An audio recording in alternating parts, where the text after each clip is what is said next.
Hello everyone and welcome to the Captain's video blog. We are Monday, July the 18th, 2016 and I'm just about done watching Smackdown. Probably finished last Thursday's episode 25 minutes ago. I thought it was, it would be pretty interesting, and it's actually pretty interesting. First off, I know that,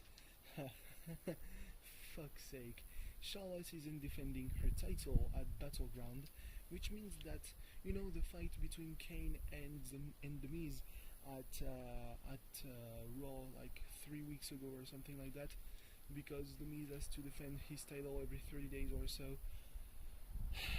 Completely bullshit. For the fight that it was,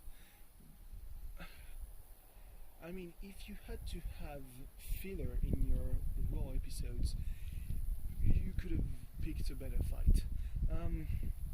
We'll speak about Smackdown because I'm holding, right now it's 1:30 in the morning, I'm holding on maybe 3 hours of sleep between maybe 7 and 10 a.m. So I'm not sure that I'm even going to be awake by the time Raw ends, and it would be a shame because when you have on the card a WWE Championship match, you think that you would have it at the end, that and the announcement for the Smackdown general manager that Shane said that would happen at the end of Raw. I don't think he said at the end. I think he only said on Raw. So Smackdown opened with a match between Dana Brooke and Sasha Banks that Sasha won with the bank statement. It was nothing really interesting, just furthering the fact that Charlotte isn't really a fighting champion, that she's only there to capitalize on when you let your attention down by a bit, because she put her foot right through the head of Sasha, and then we saw that at the end, or towards the end of Smackdown, where Sasha was in the doctor's office and she had the test, and that's when Charlotte said that she wouldn't have a match at Battleground. Then there was Rusev versus Dolph Ziggler, pretty interesting match. Zack Ryder arrived, so caused a distraction, and in the last few months, I would say even maybe in the last year or so, distractions haven't been exactly useful. He's distracted, but then again he doesn't lose. This time though, it worked.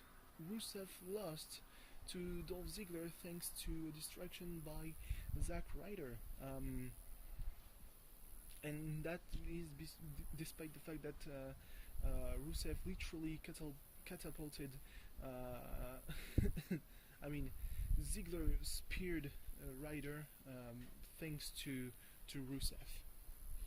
That's the best way I can say that. Then there was a tag match between Enzo and Cass and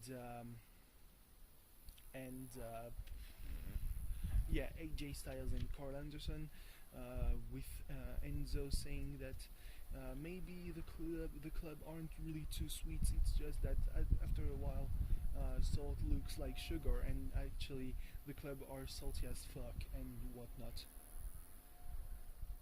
Alright, there was a strange noise back there in the garden. That was definitely not something that was too off-putting, huh? It was really great match. Great to see that AJ Styles has a lot in his arsenal. The calf crusher is something great. The only problem I have with the club is that you have Carl Anderson, you have Luke Gallows.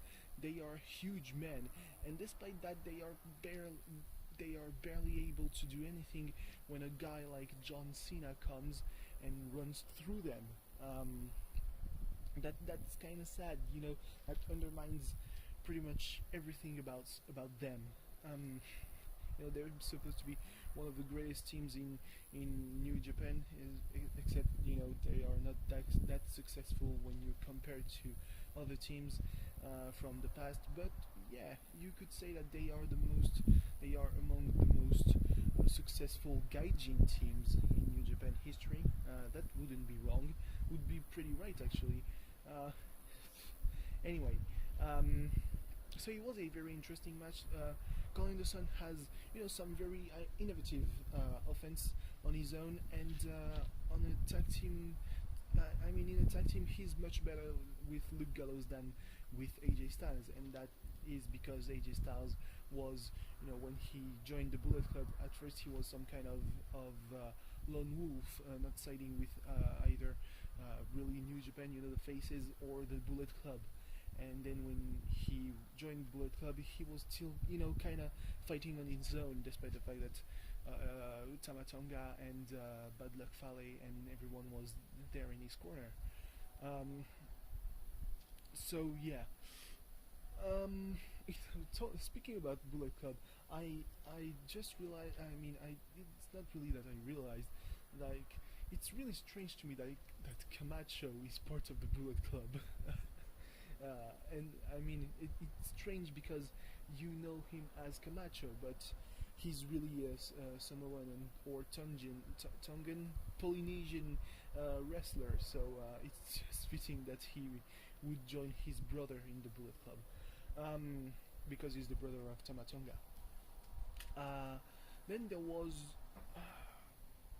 I don't know, was there really the main event just after the tag team match? No, I think there was another match. It was the segment with The Miz and it was Miz TV with Bob Backlund and Darren Young, where like one of the greatest burns I've ever heard from Maurice. And she said 1982 called, and they said you rolled, and that's one of the sickest burns actually that I've ever heard. Like usually when you talk about the past, you say you want to say that they are has been at that time. You were maybe in the Smackdown in the middle of what was the fashion, but no, even in 1982, Bob Backlund was old. So Hall of Famer. So yeah, the main event was supposed to be Kevin Owens versus Dean Ambrose, but as soon as Seth Rollins' theme hit, you could know that it wouldn't end that way. Kevin Owens had a pre-show promo where he said, Sami Zayn offered $20 Canadian to my son for his birthday. What a cheap prick and all that.